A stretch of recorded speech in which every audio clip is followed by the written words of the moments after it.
온실가스로 인한 온난화가 심각해지고 있습니다. 이에 발맞추어 일회용기의 사용을 줄이려는 노력의 일종으로 텀블러 이용 시 혜택을 주는 카페가 늘고 있습니다. 이 경우 오히려 리바운드 효과가 나지 않을까 의문이 들어 텀블러 환경에 이로울까 라는 주제를 선정하게 되었습니다. 이때 리바운드 효과란 환경을 위한 행위가 오히려 환경에 악영향을 미치는 것을 의미합니다. 따라서 다음과 같이 가설을 설정해 보았습니다.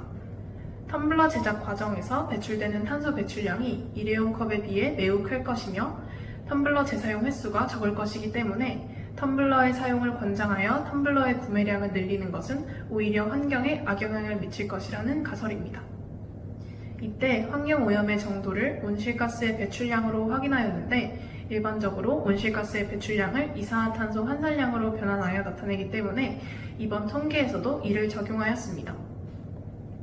첫 번째로 자료 수집 과정에서 설문조사를 진행하였습니다. 14세 이상 98명을 대상으로 비대면 설문을 진행하고 분석한 결과입니다. 먼저 텀블러 이용 현황을 알아보았습니다.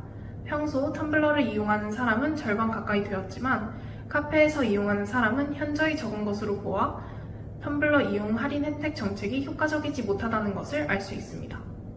또한 텀블러를 사용하는 이유에 대하여 일회용품 사용을 줄이기 위해서라고 답한 사람이 가장 많았다는 점에서 대부분이 텀블러 사용이 환경에 긍정적이라는 인식을 가지고 있다는 것을 알 수 있습니다. 다음으로는 카페에서 텀블러 사용 할인 혜택 정책에 대한 인식을 알아보았습니다. 혜택을 받는다는 것을 아는 사람은 많았지만 알고 있음에도 이용하지 않고 있는 사람이 77%로 만족도 및 긍정적 인식이 부족하다는 것을 알 수 있었습니다. 모르고 있었지만 이용할 의향이 있는 사람은 56%였다는 점으로 보아 개선의 여지가 있음을 알 수 있습니다.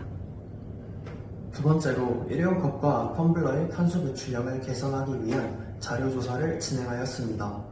탄소 배출량을 개선하기 위해서는 재질과 질량을 알아야 하는데요. 먼저 텀블러의 재질은 스테인리스, 질량은 333.7g, 일회용 컵의 재질은 PET, 질량은 14g으로 결정할 수 있었습니다.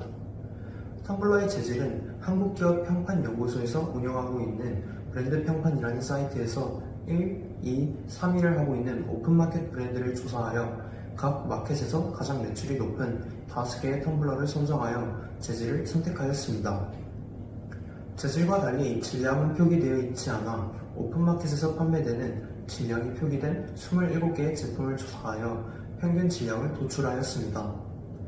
일회용 컵의 재질은 브랜드 평판에서 1, 2, 3위를 차지하고 있는 카페 매장의 일회용 컵 재질로 통일하였으며 질량은 기후변화행동연구소에서 따른 일회용 컵의 질량으로 설정하였습니다. 결과적으로 텀블러의 탄소 배출량은 1110.15g, 일회용 컵의 탄소 배출량은 33.18g이라는 수치를 얻을 수 있었습니다. 따라서 두 탄소 배출량 값이 약 33.5배 차이 나는 것으로 보아 텀블러를 34회 이상은 사용해야 일회용 컵보다 환경에 긍정적이라는 것을 알 수 있었습니다.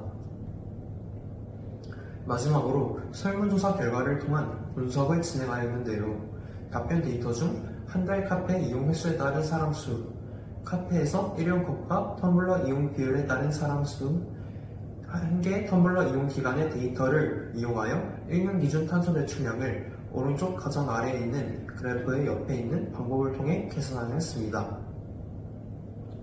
그렇게 하여 최종적으로 일회용 컵과 텀블러 사용 비율에 따른 평균 개인 탄소 배출량 그래프를 얻을 수 있었습니다. 초반 구간에서는 증가하는 추세를 확인할 수 있었는데 이는 일회용 컵에 비해 탄소 배출량이 큰 텀블러의 사용이 적기 때문이라고 판단하였습니다.